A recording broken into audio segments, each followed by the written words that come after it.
What's going on, everyone? Welcome back to the channel, and you join me today as we delve into the whole remap situation a little bit more. Now, as you've seen in previous videos, well, you potentially have seen in previous videos, the Megane didn't make the numbers I wanted it to on the remap, so I've done the whole remap reactions video as well and stuff to see what the boys thought about it. But yeah, the car didn't make the numbers I was expecting, so I was a little bit gutted by that, but don't let that fool you, because the way the car drives is completely different, another level. So, to show you guys a little bit of what I'm talking about, I've got hold of a Draggy, and I'm going to show you guys the difference between how the car drives now to a standard EDC model. So, roll the intro, and let's go send it.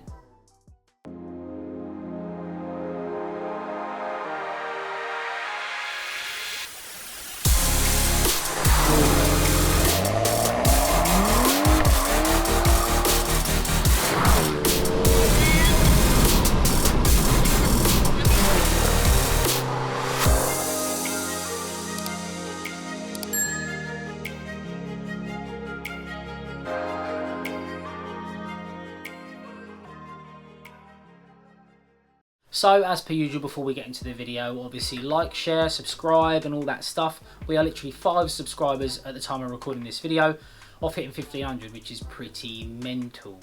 So, yeah, trying to hit that before Christmas. Obviously, dropping this video before then as well. So, depending on when you guys are watching this, we might have already hit it, but yeah. So, first things first, let me explain this. This is Draggy. That's upside down. Draggy. For those of you that don't know what this is something, a device that connects to your phone. And has its own representative app on the phone as well, which you can test all the times, 0 to 60s, 100 to 200s, even your 60s to 0s, you know, everything basically. It's a timing device for all the things that you want to know about your car. Now, before you get into it, I know the Megane is not a straight line car. That's not what I'm doing this for at all. So I'm not doing 0 to 60s and all that stuff. So I thought I'd do sort of like a real world test to see, you know, what difference the car makes. Actually, now the remap to obviously the standard model. So I've got some footage of my car and other people's cars, and we're going to compare the two together. So you can see in a real life situation how much quicker my car would be doing these kind of things than a standard one. So I know what you're thinking, Draggy, it's not a drag car. That's not the reason I'm doing this video.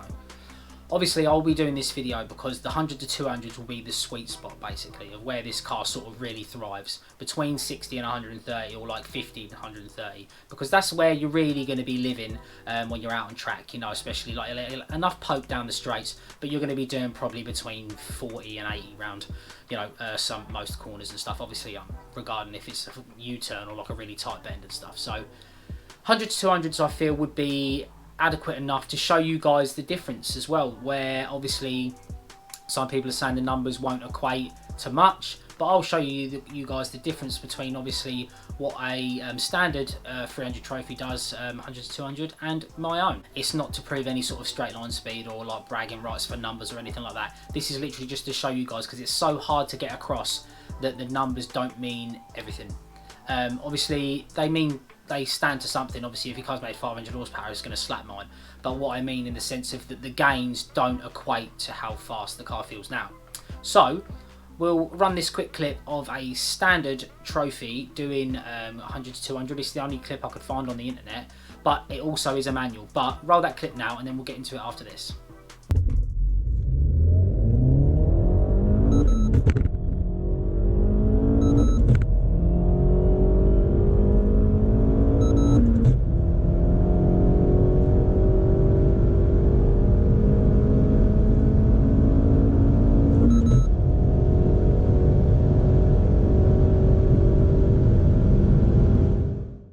So that car there obviously is a manual, so obviously you have to take that into consideration, obviously shifts, etc. But that car there doing a 14.45, also clocked on Draggy, so that's a pretty good indication. I'll put that up on the screen for you guys now, you can see it. 14.45, which is not very fast. Obviously, where I looked through the Draggy app, I had a little look through the leaderboard and stuff, and there is an EDC trophy on there, assuming it's standard because there's no mention of modifications, but that did a 13.42. So that's going to be the benchmark. So let's roll my clip and see how she gets on.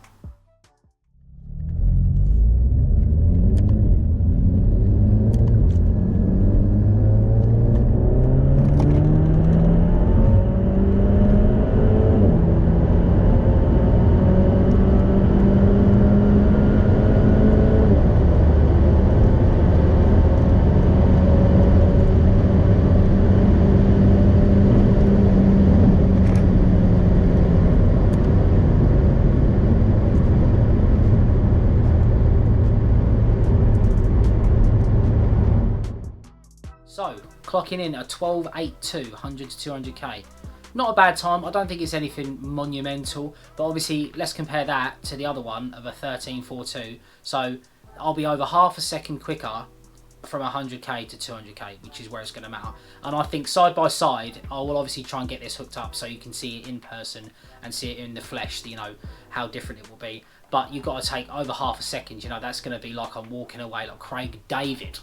So to summarise, 600ths of a second quicker, 100 to 200. So a big gain in performance out there where it matters in the real world. Not really much more I can say to that, obviously, without getting the two cars side by side. But I hope you guys enjoyed the video.